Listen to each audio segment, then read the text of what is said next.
My apologies.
Everybody listen up. I know that you all are connected with each other.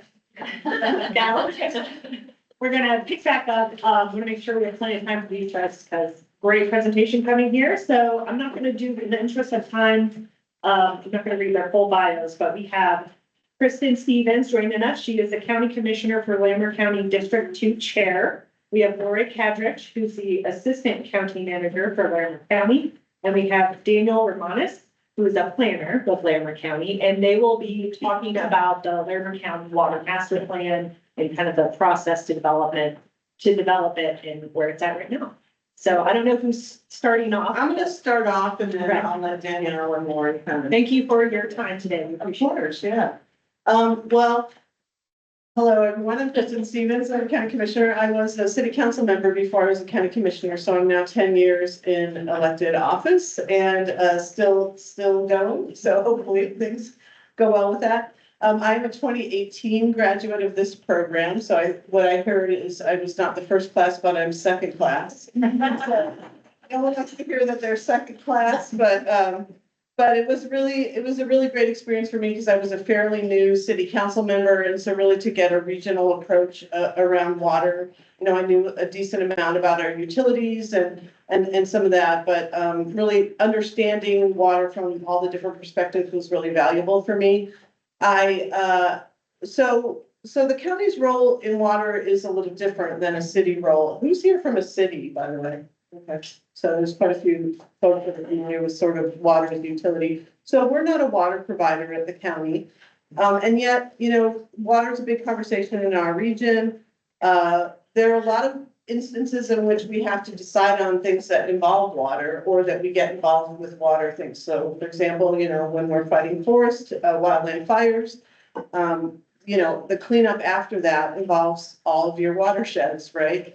And so there's a lot of ways that we were involved and really kind of trying to think of, where we did need to be involved, what our role exactly was. Because we have, there again, been asked in certain instances to be a convener and be a part of these conversations. I will say that we also have to make land use decisions, as most cities do. And we have, which you'll maybe see in the presentation, over 100 water, how many water providers? 124 water providers in the county. And when we make a land use decision on whether to allow a development to happen or, a commercial entity to be able to be in a certain area, we have to, we contact the water providers. They're like, oh yeah, we have water for that project and we move ahead with these projects. But, some of the stuff we don't know necessarily is how long they can provide water, what their sources are, what their infrastructure is like. And some of them are smaller and some of them are larger. So, we didn't really have a sense sort of, we just trusted, and not that we shouldn't trust water providers, but just that that water would be there. Because if it's not, people don't necessarily call their water provider. They call us as elected officials and say, we don't have water, we heard our water's getting turned off. And when we hear that from mobile home parks, we hear that from residents. And so really being a part of these conversations around, you know, what does it look like to promote conservation in smaller water districts? What is it, you know, what's our role in doing that? And there again, we can't force a water district to do anything, but how do we provide guidance and leadership in that space? So as you'll see from Danielle's presentation, there's a lot of places that we feel like we could be active in these water conversations, even though we're not a provider. We want to be a convener. We want to have these conversations happen. This affects all of us and our ability to grow in our communities and provide water during drought situations. And so we've already have it, not a water provider, but a water Alliance. A water alliance that that did provide water for a portion of the county that is no longer doing that. And so we also have that situation where we have people coming to us who bought land in this area and now not able to get water from this water alliance. And so can they use a well? Can they even develop on this land? Is that land valuable at all to them if they can't? And so, you know, as we go into climate situations and drought situations, these conversations are really important to us to have that that knowledge and have that you know, some responsibility in being part of this conversation. So that just wanted to set some context around why we thought it was important. That's probably not all the reasons we thought it was important to get involved. But we do want to be involved. And like I said, with the wildland fires especially, you know, the watersheds are affected. So how do we help recover from these kind of situations? How do we mitigate so we're not having, you know, water issues in the future? You know, definitely that's a big piece of where we're at. So I'm gonna miss something else. Just a couple things. One, I want to correct, it isn't the Water Alliance that I thought we were, it's a water association. Oh, So it was a private association that was formed when a subdivision was built. And then the water association could not deliver water to the people who have bought property in there. And so it's become quite difficult for them to build a home there. The only other thing that I would add is one of the things that's really important to the county is the impact of recreation countywide. And so we are the operators of the reservoir system at Carter Lake and at Horsetooth and soon to be Chimney Hollow. And so water is really important to the economy here in this town and as well for agriculture. And so when we joined the Water Alliance that Claire discussed earlier, we were coming at it from a recreation and agricultural purpose, as well as understanding the role of leaders in regionally. The water providers aren't necessarily interested in recreation or agricultural purposes because they have a different mission. But over the last few years, I think we've come to align better on the whole scope of the economy as it relates to water in our area. And that is something I'm really glad has happened. yeah. Oops, sorry. Oh, sorry. I will say that we also have education as a piece. So just like you all, it's like, how do we get information out of this room to the public so that folks understand, you know, sort of the environment that we're dealing with at this point, right? And make sure that people understand why it's valuable to conserve and what that looks like in our community. So I think that's a big piece that we want to also undertake. And we have provided some sessions already that we did in the past year around, you know, educating them. And we had a great turnout at those educational sessions. And so that's something we want to look forward to doing as well. I think that's all I have. Also, I would plug in for the Water Now group. I don't know if anybody's a member of that. So Water Now is a group that I got involved with when I was a city council member. It's a free membership. It's a group that's a nonprofit group. I believe the Walton Family Foundation runs that group, but it is right now, they have, I think on June 5th, a webinar that's continuing from a earlier webinar around rural water systems and the kind of support they would provide to rural water systems.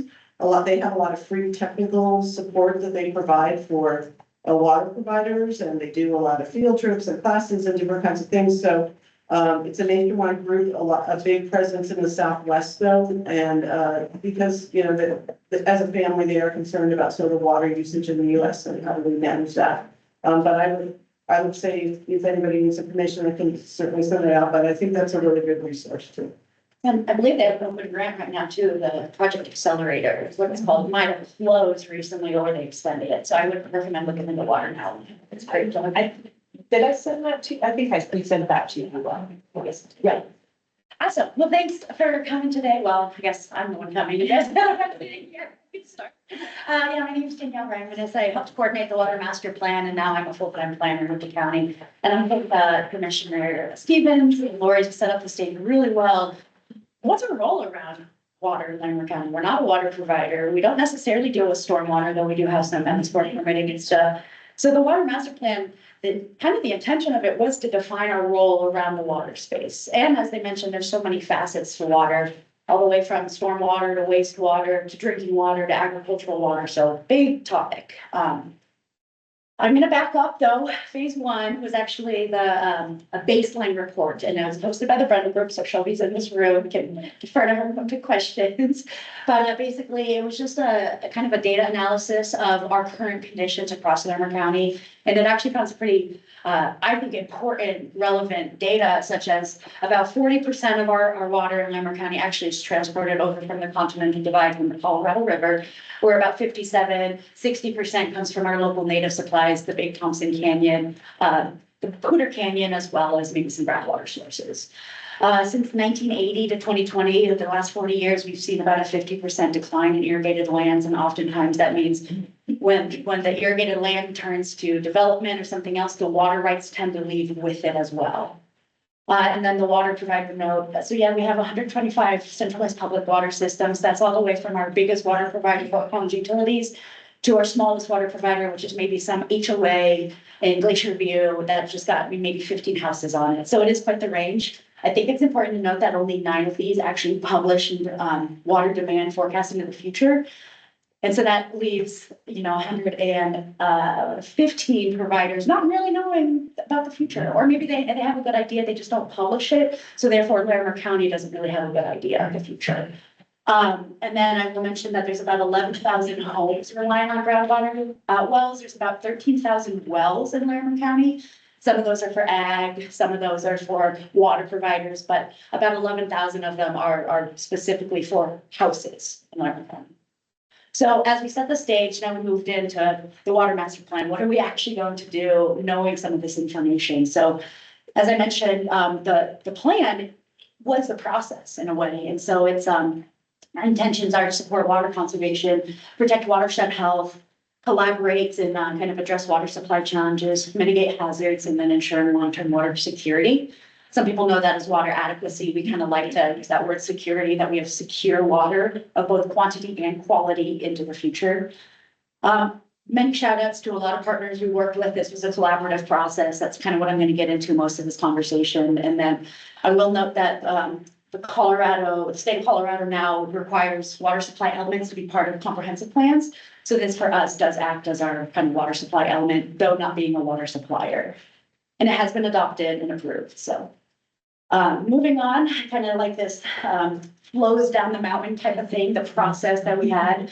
We kicked off in September of 2023, so about a year and a half ago, maybe more than that now. And we kind of started with meeting with the public and forming our stakeholder groups. And we had this Vision and Goals public workshop, pretty good attendance actually, where we asked the public, what do you kind of want to see us do in this space? We don't want to tell you ground up. We want both stakeholders and members of the public to speak up, and so then we can narrow in on our priorities then. And as we kept going, we took those ideas and we brought them to our stakeholder groups, and our stakeholder groups were able to identify more technical things and help us actually flush out what this looks like. I went to, in May, I joined Commissioner Shattuck McNally, went up to the Colorado Counties Incorporated, presented there. We had some open houses, a few more public events. Also attended a Grown Water Smart workshop with all three commissioners were there, which was great. That was up in Estes Park, and it was a time to sit down with a facilitator and really talk about what does Grown Water Smart in the future look like. And then adoption and approval was last year. So our advisory groups, just a quick note on this, we have two advisory groups. We have the water advisory group. These are for folks that are kind of policymakers, decision makers, more high level, in my opinion, a lot of folks like this would be part of that group. And then we have our technical advisory groups. These are folks that are actually the water resource engineers. And we, a few members in this room are actually part of the technical advisory group, which is exciting. So I just kind of wanted to make a quick note on that though we did engage the public and our community members in some regards, we also had two pretty diverse and distinct stakeholder groups that we worked with. Both had about 20 people on each group. So through all of this, we identified 6 challenges that we were hoping the water master plan would address. These are high-level categories. I'm not going to fully go into detail. And I will make a quick note. I started taking a photo that all of this, I'll have a link to a website at the end. All of this is available online. I've actually embedded some of these into the website. So instead of reading the plan, you can read through the website and everything. But our 6 top priority or focus areas, so to speak, are going to be water supply and demand planning. That stuff, it is stuff with climate change, warmer temperature, and then increased population. Watershed health, this is stuff like the increased forest fires that we've been seeing. This does have to do with habitat, water quality, those aspects. Water rights, this is a really tricky line to walk down, especially when you're not in the water rights business. But we do understand that the nature of the system of water rights is kind of an inherent challenge that we're up against. Water infrastructure, this is stuff as pipes, dams, etc. Fort Collins, Loveland, all this, we've been established for over 100 years. Those water pipes and everything in the ground are aging.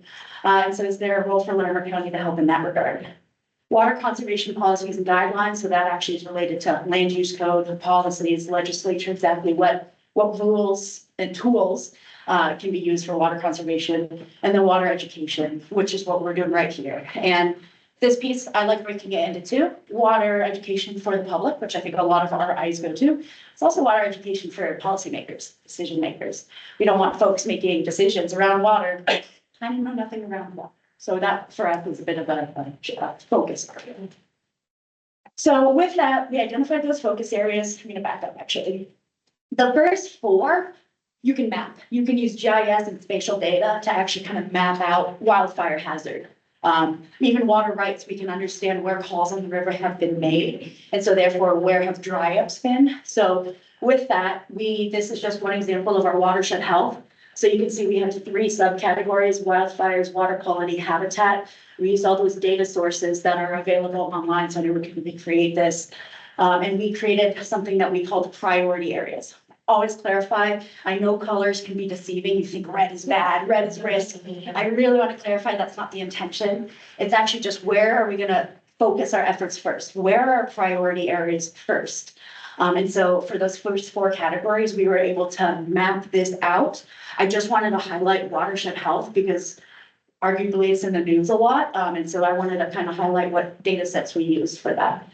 But ultimately, we created these 4 different maps that again, red is not a risk, it's priority. And so you can see along the Front Range, we have some water rights things, supply and demand, it's going to happen in the Front Range area. However, hazards to watershed and our infrastructure, we kind of see that up more along the Big Thompson Canyon along those. So this was kind of put all these maps together, you get a big overview, but it's also important to pull them apart individually so we can address individual topics. So that leads to that. Yeah, for supply and demand planning, red areas, does that mean like there's a mismatch or a lack of supply and demand planning, or what is that indicating a very high priority? Absolutely. Yeah. So one of the criteria that went into this was actually around zoning. So I think it is an uncertain demand future, but not from the water provider's point of view. It's more so some of our zoning in this area might be commercial zones or industrial zones that we don't know what the water looks like in those areas until development kind of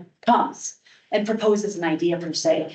It also has to do with population. I will say this is the area that we are going to see more population, especially on the fringes and stuff. So I need to look into that a little bit more to give all the criteria, but it's not necessarily a lack of It's not an uncertainty based on water providers' information, it's uncertainty kind of based on our own information. So moving on from that, we created that baseline, that what are we actually addressing, where are we addressing it? And we created 6 goals and 1 vision statement. I'll read the vision statement. It says Larimer County, guided by a commitment to stewardship, is dedicating safeguard, is dedicated to safeguarding local and regional water systems, aligning future land use with available water resources, and helping to build resilient communities and ecosystems equipped to address future water challenges. We don't always know what those challenges are, so how can we kind of best set ourselves up for that? The 5 goals I've kind of summarized already, but specifically they're minimize the threat to watershed from hazards, communicate and collaborate to support water sustainability, promote water literacy or education in our community, align land use planning with water resources, and enhance water efficiency and conservation measures. Those are pretty, I think, good goals, and there's objectives, of course, under each of them. So moving on, this is a slide with a lot of words. I'm going to try and word as best as I can here. We created those goals. We created those priority watershed areas. What are we going to do about it? So we had our technical group and our advisory group. We also had a few kind of different public forums to utilize, coming up with strategies on how to address this. Originally, I think we had a list of about 45 strategies, and then through feasibility analysis, partnerships, we were able to start narrowing that list of 45 down to 10. And granted, the other 35 or however many, they're in the appendix of the plan, so we'd hope to not lose sight of them per se, but maybe this is what we'll focus in the first 10 years type of thing. And so these do have timeframes associated with them. Integrate water plan strategies and actions in the related county plans. This is internal. And I think on that note, it's important to note I've separated these into 2 categories. One is that the county intends to lead. These are things that are in our wheelhouse. We feel comfortable moving forward and leading. The other one, there's a lot of folks already doing work in these fields. We don't need to add another cook to the kitchen type of thing. How can we support them? How can we provide funding resources?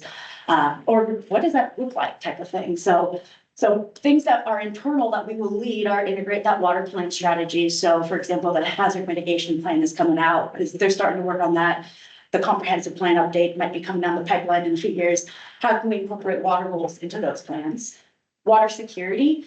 This is really important to talk and to kick us off with Commissioner Stevens brought up that water provider that no longer serves water. So that's not necessarily what we would call secure water in the future. So how do we address those specific things?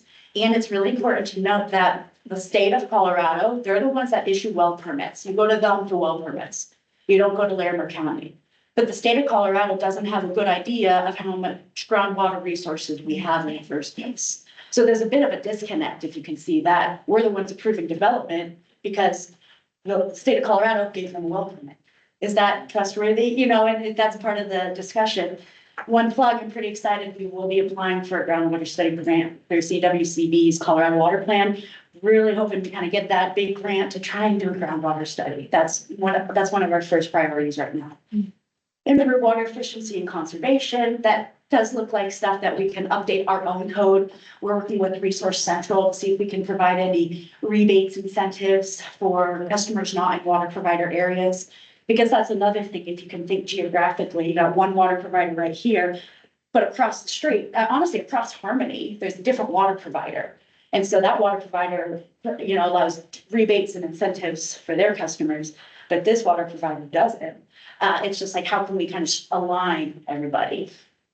Protecting water to promote a viable ag economy. Unfortunately, we know that we have the stat that, 50% of irrigated land has left. We know that the community is, I don't want to say I'm struggling, but the water that they have is priced very high right now.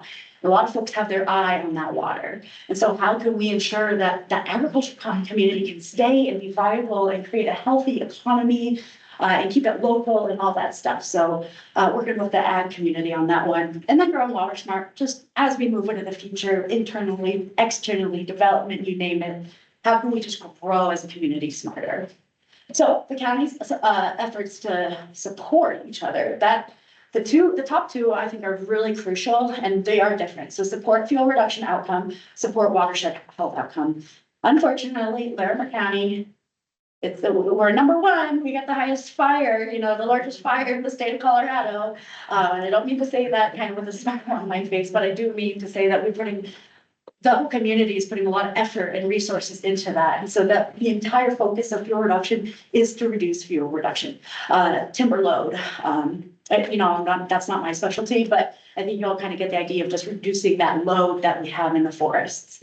Similarly, but different, support watershed health outcomes. So that's more like watershed health, riparian areas, even potential forestation and restabilization along banks. So stuff that's more focused on kind of rivers and stream corridors where this is really forestry related. Protecting water supplies, this one we're really hoping to work with Northern Water and a few other entities, maybe some municipalities if interested, but I mentioned this earlier, a lot of our neighbors to the south have their eyes on the water we have up north. And so how can we kind of try and protect those water supplies, keep them local so it supports our community, our economy, and kind of just keep that local in our regard. Public education and resource clearinghouse. I like the word clearinghouse here. We don't really want to start anything new, but we would like to maybe organize people into one setting or direct people into one area. Or what does that look like, partnering with you in that regard. And then address water quality, water efficiency, and disproportionately impacted communities. Often it does relate to manufactured housing parks. Unfortunately, they see a lot of disparity in water quality, sometimes water quantity, their water gets shut off. And so how can Lambert County be a partner and help support those mobile home park communities amongst other impacted communities? So those are the trend strategies that we are moving forward with. And they each have a 10x17 cut sheet is what we call them. I'm not going to go through each cut sheet. I'm just going to provide an example, I think, of one or two. So this one is the support to watershed health outcomes. We have that map that I talked about. We have the opportunity, the action specific actions task that we can cross off, lasting impact. This is some logistics, who's going to host it, potential partners. This is often one of my favorite little things. So yeah, who can we partner with on this? We've identified Northern Water, cities, Larimer Conservation District, the coalitions in the area. So those are identified partners. And then that last one is funding opportunities. I think everyone, no one has extra money right now, unfortunately. So how can we try and utilize grants, funding sources, matching grants, et cetera, to make these things happen? And we did the work to identify some of those. And then, the other one I had is this water security. I really wanted to pull it out because just an insight, an area that we're seeing a lot of folks trying to tap into groundwater, but we have no idea the groundwater situation is kind of south of Wellington, north of Fort Collins. That whole area, we don't have a good idea of groundwater. And so maybe that's where we focus our groundwater study that we're going to apply for. So I just kind of wanted to show you a different example of another cut sheet. So a few less partners because this is really internal to us, but same idea. So looking forward, we're implementation. We've already applied for one grant that we didn't get. We're on this. We're going to try really hard on this Colorado Water Conservation Board grant, expand partnerships. So if there's anyone in here that would like to talk about it, if any of this excites you and you'd like to partner, please let's connect and stuff. And so that's kind of next. All of this information is online. And with that, I'd really love to answer questions, talk about it, hear any discussion points that you might have as well. And then that's our email. I would say the plan has been adopted, but now we're in implementation side. So let's talk about what that looks like.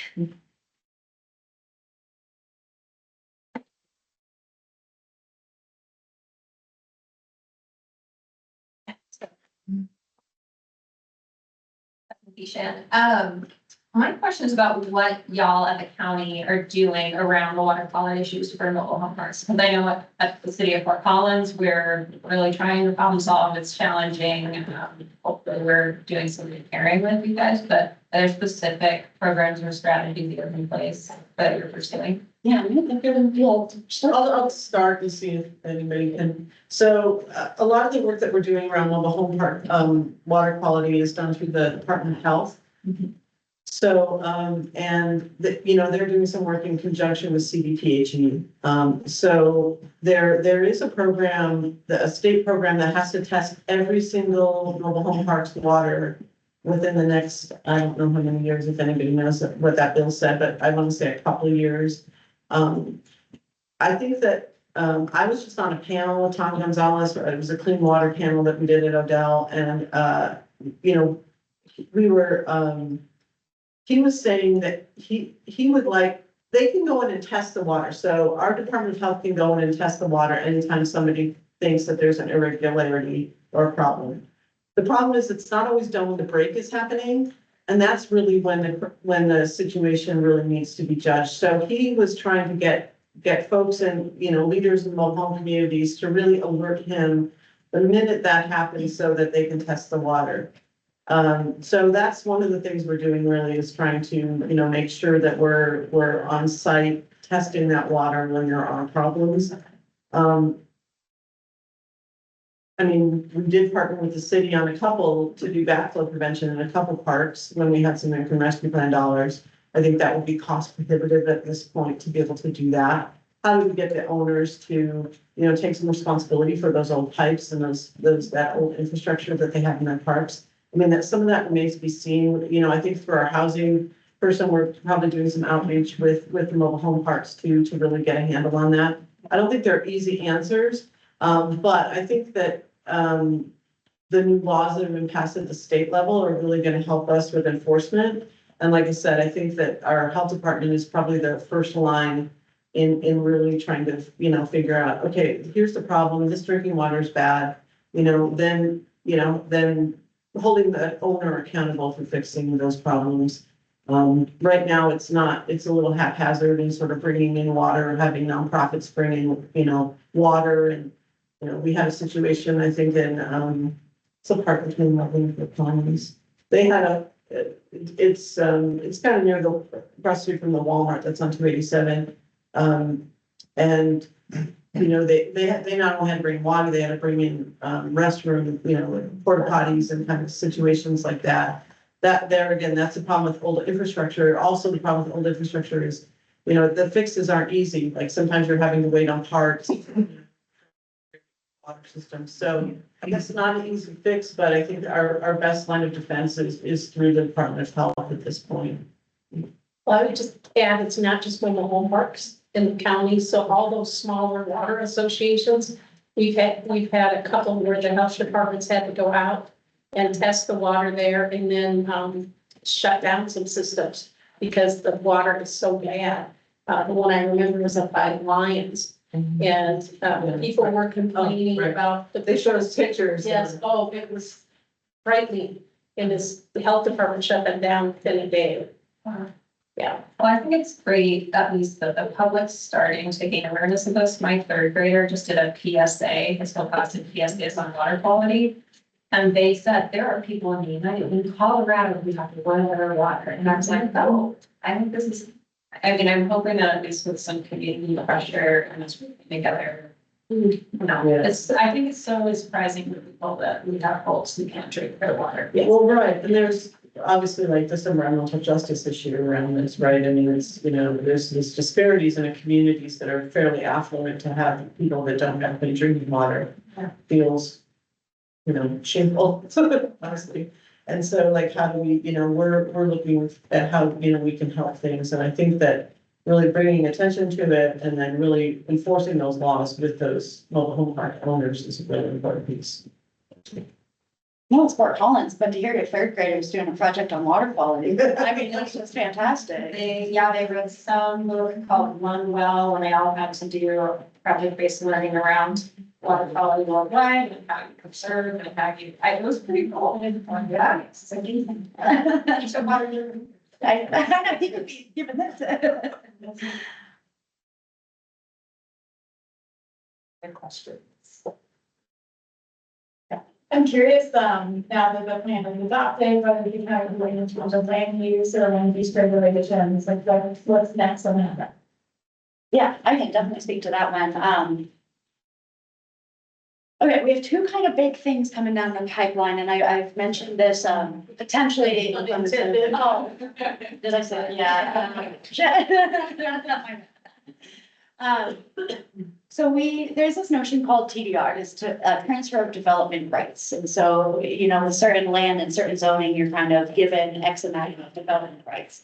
And so there's a proposal kind of coming down. We have the grant, the RFP is actually just about to go out to try and come up with this TDR program so that if there's high value in one area, then you maybe move that TDR, it's called a transfer or like you have receiving areas and sending areas. So are you able to send those density rights to somewhere else that might have the water? So as it relates to zoning or something along those lines, maybe there's an area that has a lot of potential for development, high development rates, however, there's no water.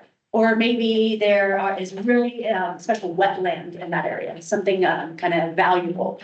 Can it be a free market where they're able to sell their rights to somebody else where maybe there is water, maybe there is that. So we're trying to do some niche, that's more of an incentive rather than a stick. And so I'll kind of get to the sticks and some of those in a bit too. But yeah, what does it look like to have that free market kind of contain itself and have smart development where development should happen? On another note, it's really important that we do this groundwater work because we're the ones approving the development, the state's the one giving the rights, but there is definitely a disconnect. And so theoretically, after the groundwater study, do we want to have, Jefferson County did this, kind of who we're looking after, groundwater overlay zoning district, so that you can put that over your zoning layers. And so you can see like, oh, there's groundwater here, there's not groundwater here. This can have higher density and more development, this cannot. So I think unfortunately, we need to have a good idea of where all the water is first. And we don't even have a map, an encompassing map of all our water providers. That, we don't even have that. So someone reaches out to us and like, hey, who's our water provider? And I say, I honestly don't know. You can look at your tax form, but there's some associations where they don't have taxes in that regard. So I hate to keep saying like, we need to look at that baseline study because theoretically we've already done that. But if we can get an idea of where our water is not, we can easily update our zoning to match that. And just on some minor things, updating the land use code so our landscaping standards are for grid and non-functional turf is banned. Updating, building code, they're looking at some of their things. I'm not going to speak for the building side, but what can they have to increase efficiency with their fixtures and stuff? So there's some regulatory things and then there's some incentive things. We did do some of that with the land use code earlier, maybe a few years ago with, not have allowing grass or, some certain things, and It's pretty good right now. it's not bad, but I think that there's always cleanup that we can do. We're not the major driver of development, though. Our stuff is rural. The community, the county and the cities have worked for decades to keep the rural areas rural and low density and the growth in the urban areas. A lot of reasons for that, but primary reasons is for infrastructure. And so we, even though we have the standards, we're not making the biggest impacts. It's the cities that are making the biggest impacts in lowering water usage. I'm glad you brought that up because with like landscaping code, that's kind of going to be my 2025 project. Gonna look a little different because we're not concerned about someone's outdoor water use in Red Feather Lake per se. Maybe they have swaths of green grass, but how much water is that compared to other things? So I love that point of, we want to keep things rural.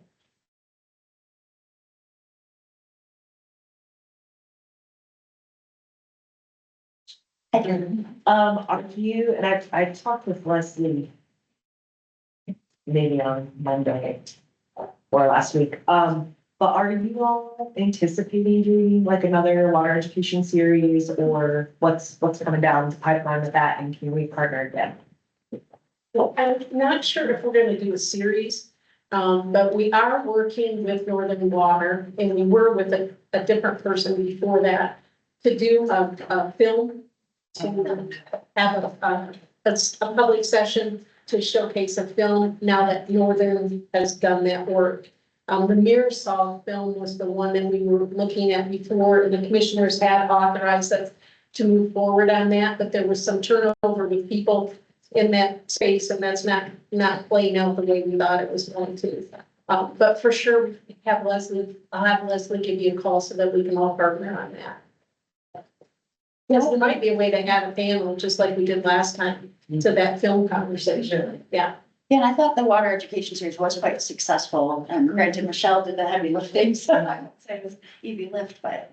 Yeah, and those recordings, I know people go to those, for education all the time, like, and we point them to those videos because they're nice, short, like, here's a presentation about water conservation, very focused talks.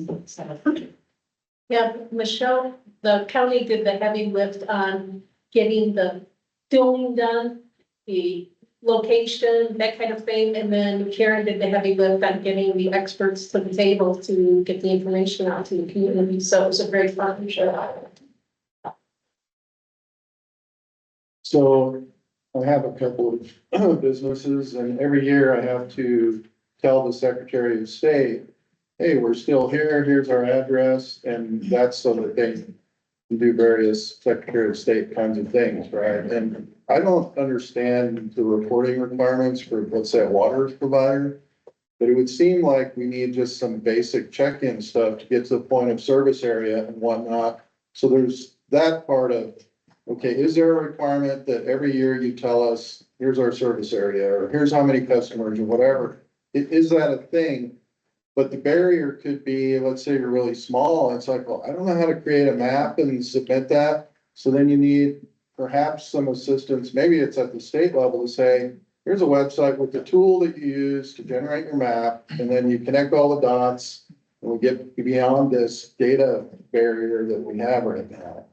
I mean, I love that idea. The two things I'll note on that is just jurisdiction. Water providers actually don't love Lerner County in a lot of regards. And they say like, don't tread on our toes. This is your line, this is my line. So there's no legal kind of recourse for So that. like the CWCB has a covered entity limit of 2,000 acre feet, which might be you have a 9 versus 115. So those 9 might be covered entities that have 2,000 acre feet of delivery a year. So what they say is, well, if you want a grant from us, if you want to get money from us, you have to do a water efficiency report and, every 7 years or whatever. So there's some teeth to it.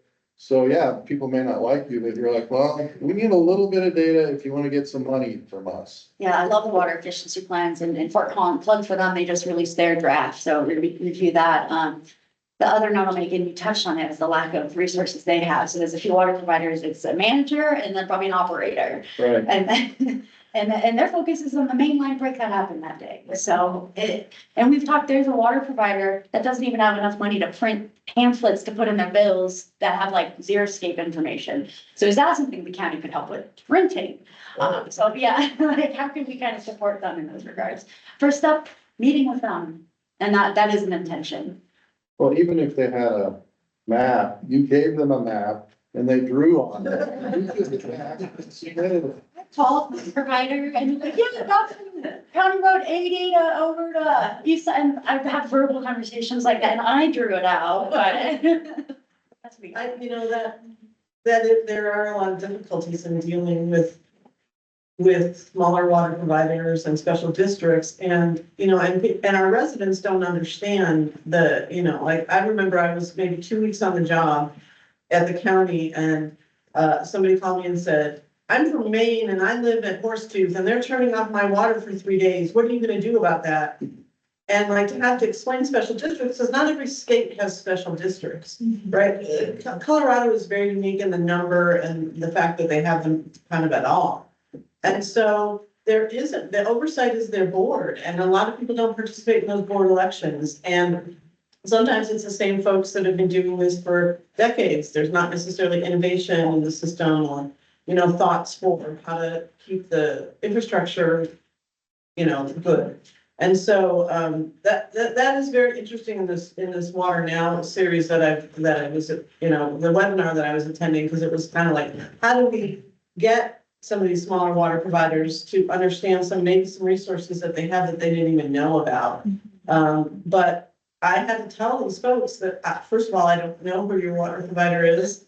And then second of all, even if I did, they're a special district and I can't, yes, as long as they give you enough notice, they can turn off the water, was I think what we found out. But they're not going to the water providers or the board that may have more information. Because sometimes you can't get a hold of those folks. That's their second job. That's their, I've tried sometimes with a ditch company to call 5 and 6 times about some kind of leaking and, so they come to who's going to answer their phone calls and we can't help them. And so that system's not great, but I think that there again, this is an attempt for us to sort of get some some understanding and some parameters around this. How can we help? How can we make this better? How can we, you know, maybe we don't have the resources to assist these small water providers, but we can point them towards something. And so, you know, we're doing the best we can. I mean, clearly Danielle is taking calls and mapping things out herself. Yeah, clearinghouse, yeah. Yeah, the clearinghouse. It's even more complicated because related to water, you got weed districts, mosquitoes or whatever pests, you know, soil conservation. So anything you can do to kind of lead with pulling that together, I think is great. All planning. I don't know, I got it, I feel, it's a lot. Yeah, So, I mean, I've heard a couple times now, there's no map of water service areas. I mean, as basically the GIS guy for Wellington, I mean, I have that data. Someone just needs to call me and ask me for it. You know, we get into discussion about, do you want my service area or do you want my GMA? Because if you want my GMA, then you're gonna get into argument with Northern Colorado, because we overlap down in the south and that kind of thing. But, I mean, the data, my perspective is there, but I'm not in a position to be calling, you know, Northern Colorado or City of Fort Collins and trying to put all that together. That's usually far outside of my job description. But I mean, I think the data's there. You just need someone to kind of take the lead on that. And piece of that, it's funny, I would say most of my time on this problem lately, or, because of Lumber County and working on Adams County and Pitkin County currently. So for the big ones, yes. A lot of times when it's a utility service area, we need the data, get an agreement, one of those boundaries are kind of proprietary, so like maybe not publicly available is. So we can hand it over as a consultant to the governmental entities, so that they can have it, but then turning it on. But the other platforms is a challenge. Then you get the low water providers that are for a subdivision. No records or the records. And some counties, for example, a lot of them are just like maps that aren't digitized. So it involves going in, looking at the subdivision records, figuring out, okay, it's a match. oh, Like, it's a topic. yeah, it's one example, Pitkin County I was looking at, it was, WW or water system. Like, what is this? Couldn't find it as a subdivision, and it's because in the subdivision, it's called double W. Oh my God. It's just, it's an interesting problem. Yeah, and totally, I mean, for Wellington, that would be great if we had that data. Also, I don't think Wellington's one of our maybe concern areas. Mainly because you all do, I believe you're at that threshold to do a water efficiency plan, or at least to project your demand and your supply. We kind of, I don't want to say, we trust that, you know, it's these other water providers that aren't ever here, never talk to us, and so be it, that's fine, but what can we do to break that wall? Can I just follow? So in terms of what you're working on for Laramie County and other counties, so is there a potential to make that public or not at all? And that was not the initial intent, I think. Yeah. I like Steve's idea to ask PWCD to fund a project that makes the state like database. But I think it has to go hand in hand with some sort of regulation that requires issuing, because otherwise, Yeah.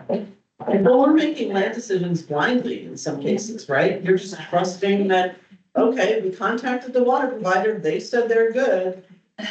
Okay, The fact that sounds great. And that feels really uncomfortable, because I don't want to have somebody 5 years later come to me and said, you approved that thing and now I want to build, you know, or I want to split the land or whatever. And we're like, oh yeah, now there's no water there though. And that's What? I happening. And that literally is happening, and so, I mean, that's not a great space to be in, and it's, you know, and there again, I don't wanna do that to our residents. Of give them that uncertainty, I mean, I wanna know when I make a land use decision, that they have water, not necessarily in perpetuity, but in their lifetime.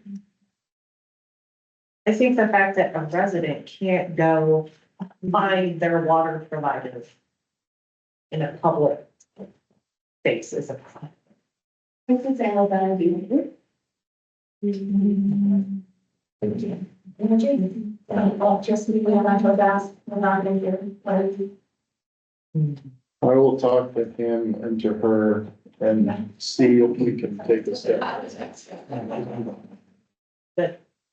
Or hobbies, I mean, it's awesome. Yeah. Is the work that Larimer County does, you know, with around water, is that representative of most counties or are you guys special? Because it's like, because a lot of the stuff that you mentioned, the city of Greeley does on its own, I don't know what Weld County does.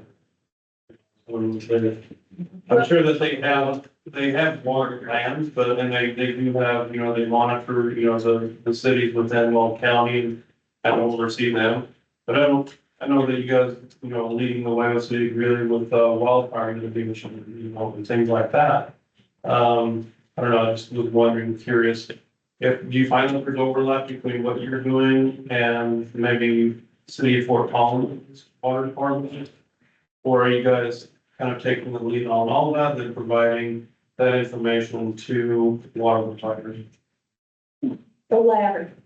Okay, We're kind of going parallel. Yeah, we tried, we, the second county in the state to do a water plan, was Jefferson County ahead of us. Well, I think El Paso County. Or El Paso County. There was one other county that we modeled after to develop a water plan. So it is kind of unique and other counties are starting to follow because legislation has changed, requiring it as part of a comprehensive plan. We wanted to do it because of our emergency response and high risk in the watersheds. So there was a lot of things that came together, but that was when the discussion first occurred, is we need to have a countywide plan for what's gonna happen with water, because this is what's happened after our fires, and this is what's happened in our flooding situation. And we did join the Water Alliance as well to try and share that information, because everybody was working in their own silo, and had very good cooperation from other agencies to inform the countywide plans. Yeah, I'll say we're the first in the county to have something like this. El Paso created a water master plan, but their language was like encourage blah, blah, blah, in this really soft commit. But then I'll also add that Chaffee County and Jefferson County have done these groundwater studies already. So they've done some things, but this notion of a holistic water master plan, I would argue we are the first in the state, if not the first and a half. So I'm currently working on, Adams County, and then, Arapahoe County just wrapped one up, and then I believe, Cleveland is a little bit different, but it is becoming a trend for counties. that's exciting. To start putting. And yeah, counties are a little different than cities and stuff. So cities are already leading this in a lot of their own regard, oftentimes because they are a provider, so. And I would say too, and I don't know if Claire already mentioned this, but as part of that Water Alliance, we have a lot of water districts that come together and meet with us. And one of their biggest concerns is they feel like people who are making development decisions aren't aware of the challenges in their water district, and that they're driving development in a way that a water district can't support. So it's felt on both sides. Right, well, let's.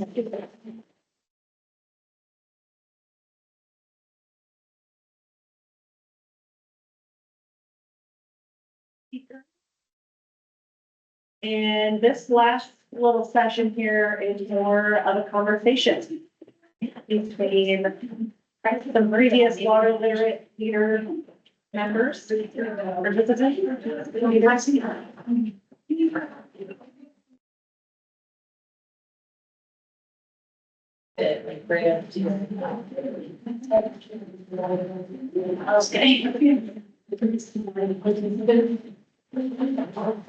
Hello, welcome.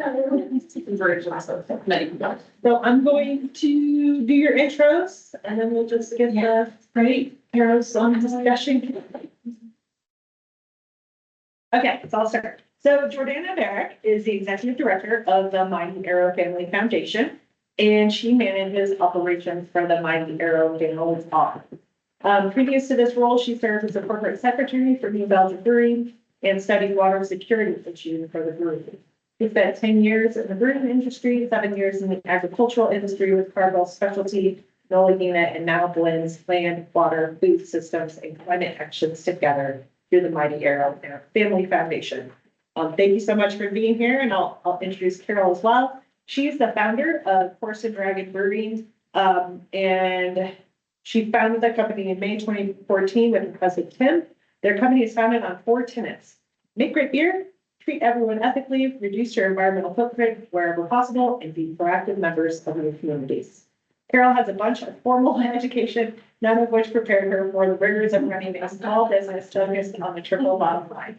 She believes that if answers are to be found, they require all of us working together to find them. They're both past participants of the Water Literate Leaders Program, and we're just gonna have a little discussion today and share some of your insights and kind of what you've been able to gain from the program and how you're carrying that forward in your work. So first question I have for you. Obviously, I mean, I think we're all aware, but how do you, tell us more about how you interface with water in your career? Can you start? Sure. I mean, our product, of course, is beer, and it's very obvious how necessary an ingredient water is. It's also a huge process tool for us. So our industry is highly dependent on not just a decent amount of water, but also the cleanliness of it. We actually are not the most water intensive industry in northern Colorado, but actually not even very close. But it is, I think, the industry that is most easily illustrates how important water is in manufacturing and production for your so supports. I think the beer industry is a great example of supporting people, and most of us are trying also to be environmentally responsible. And that's a complicated thing to do when you're creating a water intensive product in a very arid climate. So, and then, so I just try to stay a little bit involved in all the many things that are happening around water in Northern Colorado. Thanks. Carol, I was inspired by your spirit of running a business and paying attention to watershed. And so thank you for the way that you stood that. At my year, so I guess since Water Literate Leaders, I stepped out of New Belgium and went into running a private philanthropy for Kim Jordan, who started New Belgium. And we work on climate, land, and water stewardship, regenerative ag, food systems, and social justice initiatives.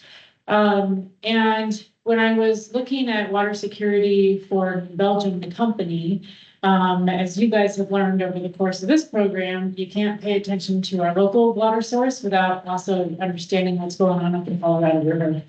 And so going then and learning about all the issues around the Colorado River also led us to start to pay attention to other case studies in other communities around the entire Intermountain West, all the way out to California.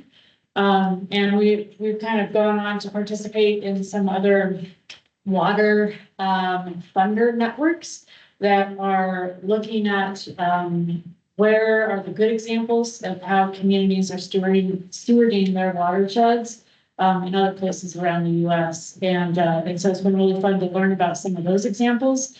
I've then gone on to become a Larimer County Planning Commissioner. I kind of overheard some of the conversation you just had, but it's really interesting to kind of then apply what we're learning about around all these other water strategies to some of the land use planning that happens here locally. And so that's been a fun growth for myself personally. Since taking Water Literate Leaders, I was back in 2019 class, I think. We finished in COVID virtually. But yeah, to just see where you take this baseline knowledge and what you can kind of do with it from a community impact standpoint. And probably the most impactful part of my Water Literate Leaders experience was that very first day when everyone went around the room and kind of said their professional backgrounds. And to me, it was really important to acknowledge some of our mayors and town administrators and commissioners that don't necessarily come from a natural resource planning background. And you guys are the decision makers for a lot of the future planning of our communities. And getting this foundational education is so important. And I think that I just want to commend all of you for being here and going to these programs. Thank you. What are some of the key takeaways you got out of your participation in the quiz? The best thing for me is the other people that are in your class, and then if you get a chance to talk about water literate leaders with other people in the community, start to meet other people who've gone through it. And I graduated from this class, graduating, right? Do you call it graduation? Yeah, that, and it was almost more confused than when I entered. And it doesn't get a whole lot clearer, I don't think, to me, but you start to know a lot of the players who are making decisions. And so if you're in a position to make decisions for, especially I would say for municipalities, because both residents and businesses within your municipalities or water districts, if you're a part of a water district, they really, most of us are just assuming you know what you're doing, and we just take you at your word, and that's it. And so knowing the people in this class, and then coming across them in your outside life, and meeting other people who've been through the class, having conversations around water, which I think most of our friends and neighbors don't tend to do, but the more people that go through a class like this, the more that starts to happen. For me, that's been the biggest thing, just these people that we keep coming across in the group with Steve, but where we get to meet a few times a year. And always talk about water, and it's coming from all different users in the watershed, or stewards in the watershed, in groups like that, or just random coffee clutches or having a beer together has been hugely helpful to me. I'm still very confused about the water situation.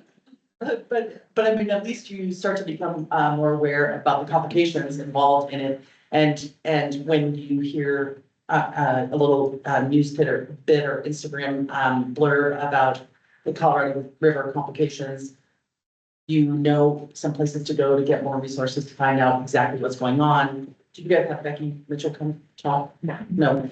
But you come across the people who are involved with CWCB and the Colorado River Protecting, and you're like, oh, I have access to information. It's just this sort of overwhelming, oh my gosh, there's this water crisis coming at us, you know? I think one of my big takeaways was a lesson I learned by the assignment we had to go to a meeting, a water meeting, and the power of showing up.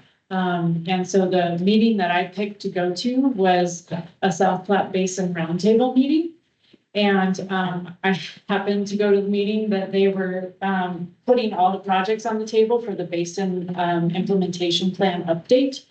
And whoever was in the room at that meeting got divided into groups to throw out suggestions on projects and priorities. And that's what got built into the plan. And I was kind of like, this, you just show up and and since then I've continued to show up for some of these water conversations, whether that's participating on a board of a local watershed nonprofit, to getting involved in some of the county's different working groups that they have.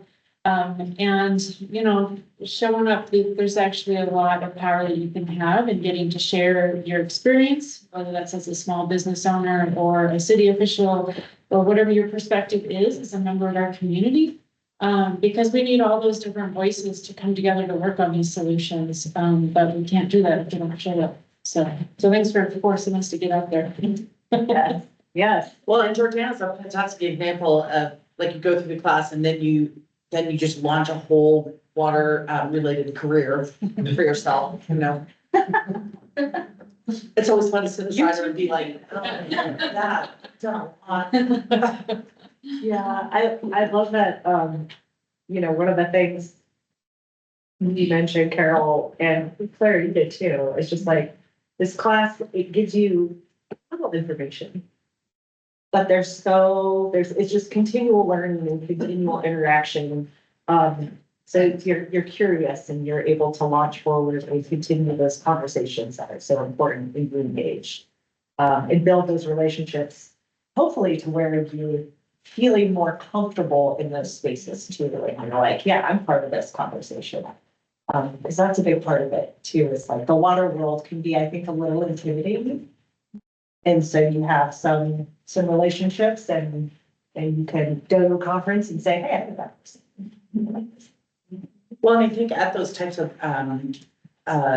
gatherings, they need people who don't know much and are asking questions, right? Because I think that, people, the water crew throughout the West, I think they get together a lot and they know each other and they are experts.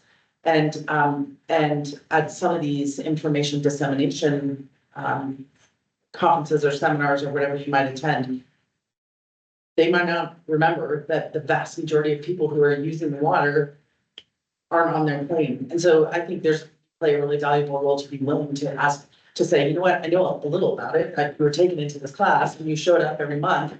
Ask the questions, you know, remind them, not all this know what you're talking about, what does that mean? I haven't heard of that project or whatever it is. I think that's a really valuable role you can play. Yeah, and I think to your point of, the relationships that you build in the class together and you see each other outside of that. There's a lot of work that needs to be done to kind of collaborate across our communities here in northern Colorado in order to sculpt like what is our future challenges, especially as it relates to water. And, yeah, I mean, you guys learned about drought, I'm sure you learned about, water interests outside of our basin that's exporting water out. And if we don't work together, we're not going to be able to protect some of these resources. And similar to how this is a diverse group that can feed different ideas, we also need to look outside our basin for some of those other examples. And one example I learned about recently was the city of Philadelphia. They actually decided that the water utility needed to be the anchor institution for protecting watershed health, rather than relying on other federal programs or other nonprofit groups making close their ears. The city itself said, no, we need to own the collaborative work that needs to happen to steward our watershed and water quality. And I think that's an interesting model. And I think that, you know, our future is, or our structures are shifting a little bit right now. And how do we have some imagination together in order to figure out how to recreate some of these systems that we have more ownership as a community in taking care of those resources. And I think by having those relationships in this room together, it opens the door to have those conversations more easily. So how do we continue the conversation after this class is done? Well, if you hold people accountable, if that's the model you're going to take moving forward, or whoever is trying to steer, especially clean water initiatives, inquisitive and educated water leaders can help to hold those organizations and people accountable and become a part of those organizations, become an accountable part of those organizations. Whether it's municipally managed or nonprofits or Yeah, and there's a massive amount of education that needs to happen with our community too, and the people that are here. I think I overheard a little bit of the conversation around all the different water districts in the area. And who's responsible for what if something goes wrong, but also just all your small business owners and what does water mean to them? And some of them are in a very water intensive business, like beer production. And in all of our communities around here, there are individuals that want to start small breweries, small distilleries and things like that as passionate entrepreneurs, but they're not actually calculating the cost of water into their business models. And I think there's a lot that still needs to be done to help support our general community around understanding water and how it relates to everything else that we do and can plan for. But interestingly, I know that Belgium operates on a much different scale than we do, but the cost of water for our business, even though it's so vital to us, is by far both the cheapest ingredient and utility that we have by a long shot. So this is the report I was trying to run before I came over here, which I could not successfully do. So if anybody would like to tutor me in QuickBooks, I would love it. But so I just was manually adding up how much we spent on malt last year versus water. And the stat, and last year our water bill was $4,659. And on malt, we spent over $200,000. Hops, probably more than that. I didn't get to those line items in the manual report. But that's also kind of crazy. Like if you end up setting policy or pricing for water and you have, it's a terrible thing to say, but you have businesses producing a luxury product, or including things like luxury landscapes that exist easily, in riparian areas or on the East Coast, but maybe shouldn't, maybe are a luxury here. There maybe needs to be a different type of pricing for that to incentivize, coming up with better ways to produce those items in your landscape. To me, that figure is crazy. Like, I feel like it's crazy. Granted, there's some cost of water wrapped up in that malt cost too, because we don't trace it back to our suppliers, but they use a fair amount of water in growing that malt. But still, that's a crazy figure. But Carol, if you had to start a business today, your tap fee would be much higher than when you originally started. But most people who are starting small businesses, and I would put distillers and brewers in the same category because we use water very similarly. The vast majority of them are going into a rented building that already has a tap. They're not building from scratch. If we're gonna build a facility like Odell's or New Belgium's, yes, that would be absolutely prohibitive, the tap fee. But most of us are going into places that already have a tap. We're using the tap in our building that was there when we got there. It's 3/4 inch, we didn't have to expand it at all. But the vast majority of small breweries like us in northern Colorado are just paying a landlord in a strip of businesses that sometimes don't even have individual water meters for their business, so they're just paying that flat fee for. So the true cost of that water is not built into the cost to the business. And also the structures that we have, the more successful you are, the more expensive water gets. And so if you exceed a certain tier of your water use, then you're paying more for water. And how do you, I don't know, not get taxed on being successful, to some degree. And sorry to interrupt your question. I was just asking, are you an Elko or Fort Collins? Elko. So you know, Are you on the Elko board? No. You should. I mean, how about us? Fort Collins has done a lot with their rates and stuff, so I was just trying to figure out. Yeah. That makes sense, but yeah. so New Belgium, as they grew, they acquired water, over a period of about 10 to 12 years as they grew. But all that, so they bought shares in ditch companies, they bought different water from different places. They then had to dedicate that water to the city of Fort Collins, since that's the district that they were in. But what that did was that it locked in their tier 1 rate to that certain amount of water that they had acquired themselves. Now, if they still held that water portfolio, it would be the largest asset that they would hold. It's worth more than anything else that they do, because of the cost of water in this area now. But when I was at New Belgium, we kind of did some forecasting as to what we thought our water utility might look like going to the year 2050. And so we looked back. New Belgium keeps very good records on all of its utility data, because of their sustainability efforts to try to work on those things. And so we took 14 or 16 years of water utility data for every month for those 14 years, we'll call it. And we looked at how that rate changed. And we did some rolling averages, like, so for every 10-year block, what was the increase in our water rate? And it was 30 to 40% in a 10-year period. And so if we forecasted that out to the year 2050, by 2050, New Belgium's going to be paying $1 million a month more for water than we are today. And that was before Cameron Peak Fire, that we did that data set. And so, there's probably a big utility increase with trying to deal with that recovery and infrastructure. So who knows what that rolling forecast would look like today. But that's, again, like, we have a lot of water intensive businesses in our region, whether it's the tech industry, the dairy industry, the beer industry. And so what's the cost of doing business in the future in this region? And is it worth it?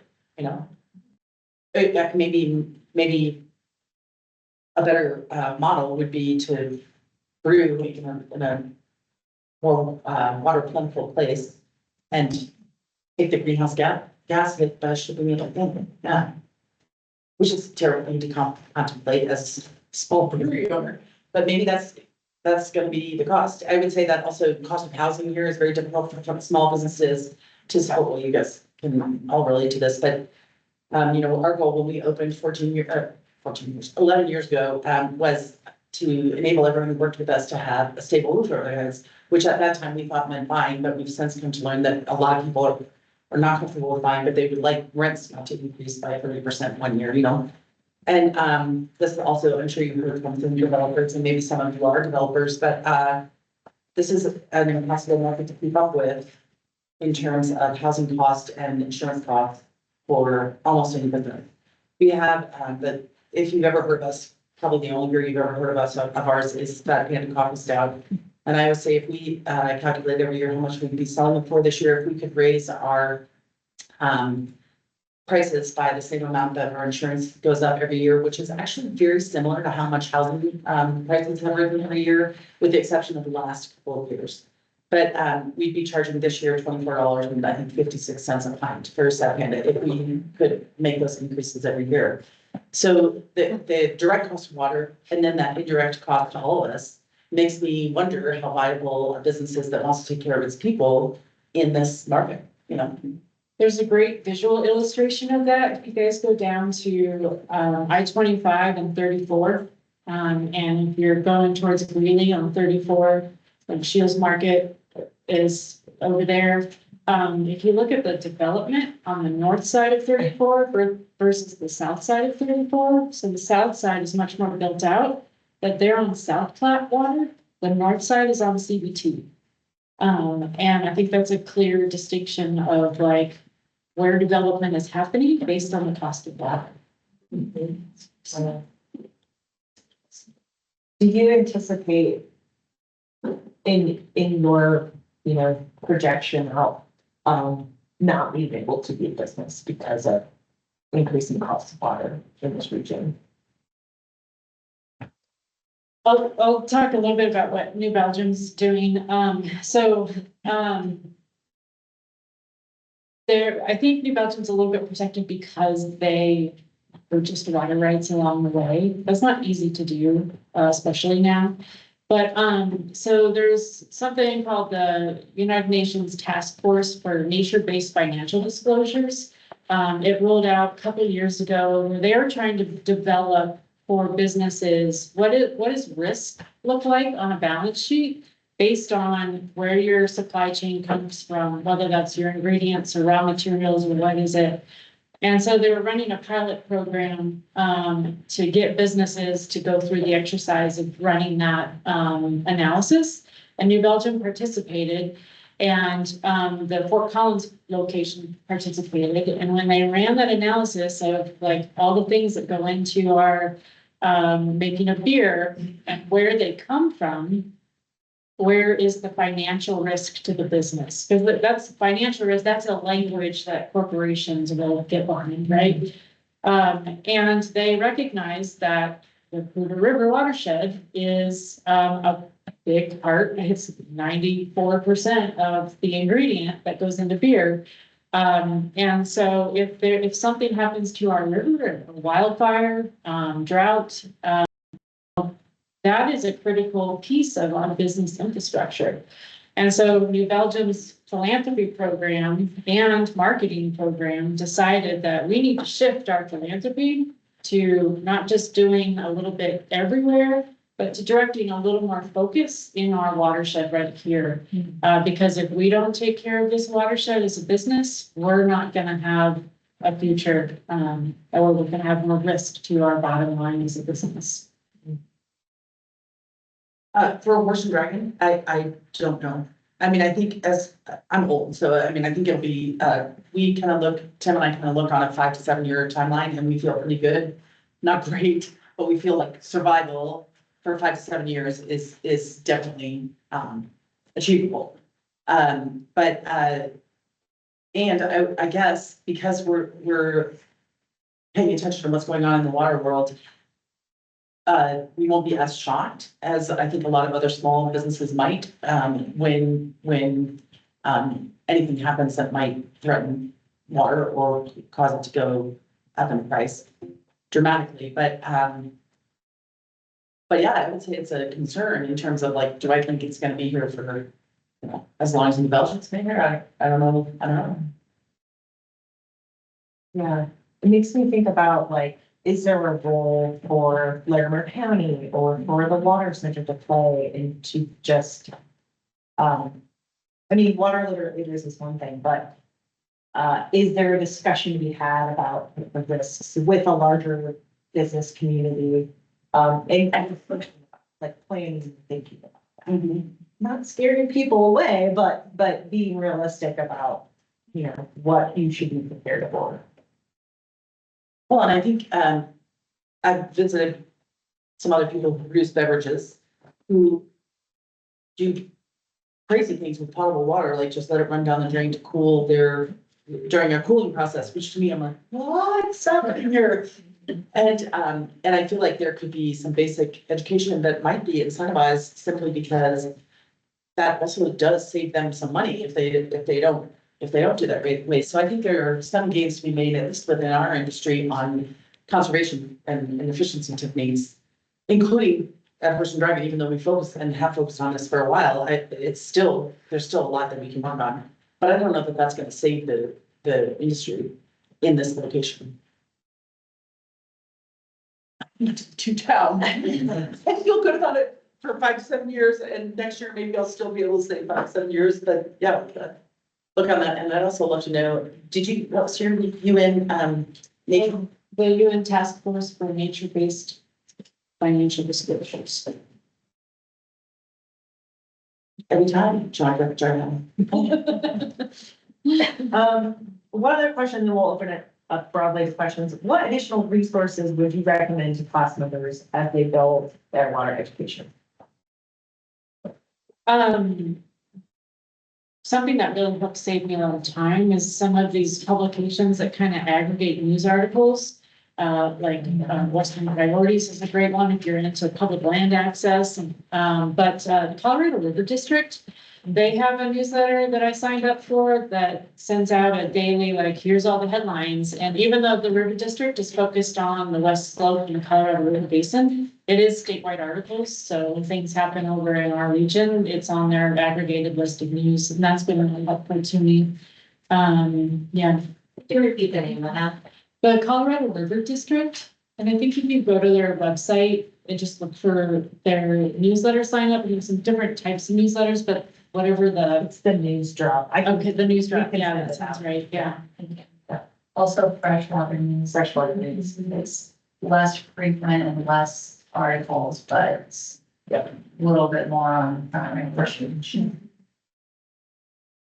And I find the CWCB website unbelievably helpful. There's a lot of information on there, including a calendar of when you can like tune in and listen to roundtables or different things going on.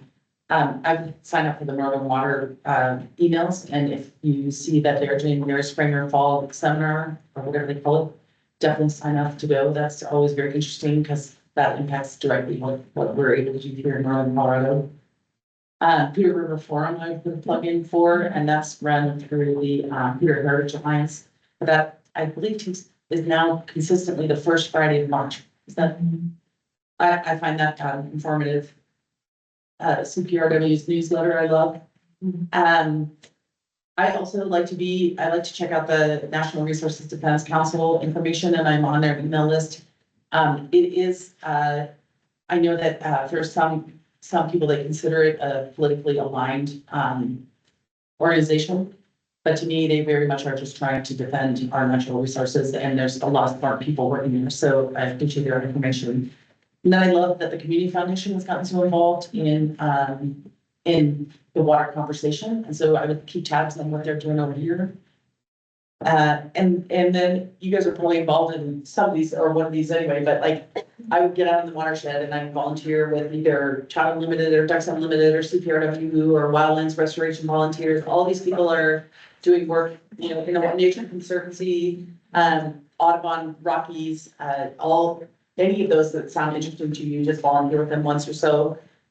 Meet other people who are also interested, talk about the watershed on a day-by-day basis. They're making little tiny dents in watershed health. And I think that's always a very cool way to spend some extra time. And I'd also say, we have a lot of watershed groups in the region, and they're all looking for board members, especially with business background or municipal backgrounds. And so you guys have skill sets that they could really benefit from. So if you've got one that you particularly like, yeah, build a relationship, and there's a lot to be done there. Any questions for these wonderful women? I have a question for maybe you, but, have you guys done like a alumni happy hour get together? We're talking about this. So, we're gonna send you a survey after this class for you to evaluate the class, and that really provides great feedback to us and helps us improve. One of the questions is, are you interested in alumni gatherings? And the majority of people are like, yeah, love it. And then we hope you have an event and no one shows up. So, you know, we serve beer, I'll be at the alumni, I'll be an alumni. graduation, we invite all the alumni, and we do get some folks that come to that. I think, you know, one of the things that I was in conversation previously with Carol is like having a night at a brewery or something. And we were gonna do a trivia, so it didn't work out at Horse and Dragon. And we did a trivia and like 5 people showed up, so. I'm willing to try a few more times. But yeah, it really depends on the interest and if people are actually gonna come and benefit from that. I would love to have that. I'd love to continue to foster those relationships. And maybe we can start with this class and it can be, Maybe Megan's volunteering if you'll give her the email list. I was gonna say, I would love some of that. I'm also wondering if there's like a listserv. And I don't know, there might have to be some sort of opt-in, but you know, just having, for me, like as a marketer, communications professional, it'd be nice to have, you know, that list of people that I know are very interested in water issues and running far out that I could email specific. In my- things. In my leadership, I think you say it. Everything group. yeah, that would be a lot of good. I don't think, we can't like share people's emails with you to use for your marketing purposes, but we can. We do this with, our alumni, we'll share like different events, we'll share when the application is coming out and, different things to promote. The Colorado Water Center also has an e-newsletter that we share basically anything water related on. So that's another place to go to, but yeah, continuing to keep in communication and share events and connectiveness is important. But this is your last session of this class, so maybe, sounds like you should pass around a piece of paper and get everyone's email, so that you don't have to ask them to. Well, I mean, you should have each other's email. You have this class. Yeah. Yeah. So you can start it. Oh, yeah. And if you invite me, I'll invite my class. Okay. Jordan is a different class, so. No, that's half, that's half of it right there. Well, you're. Take. Yes. Well, the list of participants is on the website. On the community, so, I mean, you could go in on the list of prior classes and kind of find out what some people are. Good job. Yeah. Exactly. For that. I mean, you know, it truly is something that like many people desire. We can ask the alumni and then have them like click a yes or something if they like able to share their email with. Or just making like a LinkedIn group and telling people about it. That would probably be. Yeah, but that's easy. Other questions for Jordan and Carol? Question for Carol, since Jordan change their career after the course. Like, how did you change any business practices or, after the course? Yes, and also I think the course, brought home to me how important it is to continue doing that, to continue keeping an eye on water and staying involved. Yeah, which I was always fascinated by water. I grew up in Boulder. My grandfather was at CSU and always talked about how important water was. He was an ag guy from way back but I just didn't have any clue before I took the class how complicated it is here. Yeah. So, yeah, we started first off measuring. Actually, I will say that, New Belgium, Katie Wallace was an unbelievable mentor to me, in terms of how to measure your water use, not just water use, utility use, all resource use. And why you want to do that and sharing, studies that New Belgium commissioned that we could learn from without any hesitation. Like she just gave that information that they had invested a great deal of money to collect. And so I feel like you guys have been, obviously, it's a whole different business, but, you've been pretty inspirational for a lot of beverage producers who care to take the time to learn about it. Yeah. Does blue water still exist? Blue water does not exist anymore. No, it's very hard to get, all the different, brewers in northern Colorado. We're all very different. And so, an organization that we thought was just sharing information about water, you would think that would be a very unifying thing, but it's not, as you probably have learned in this class.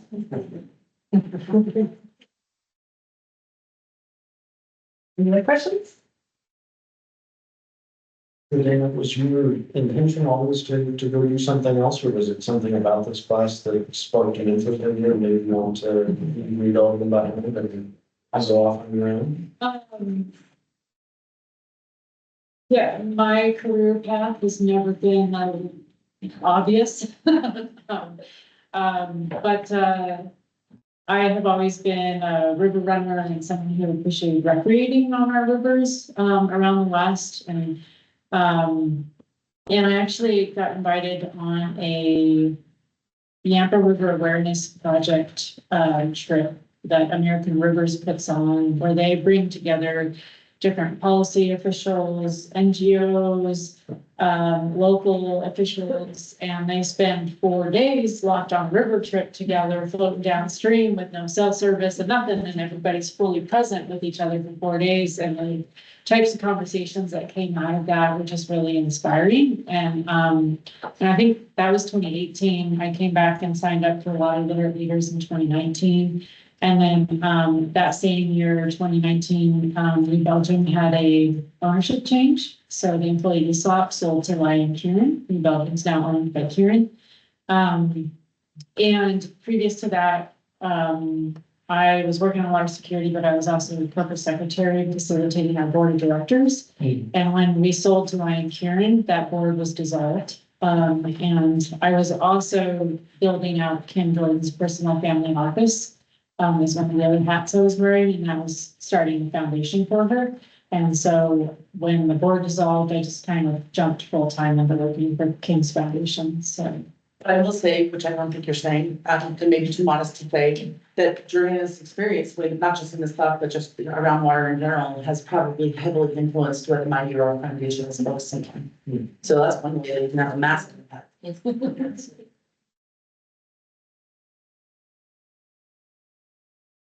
All right, well, thank you both so much.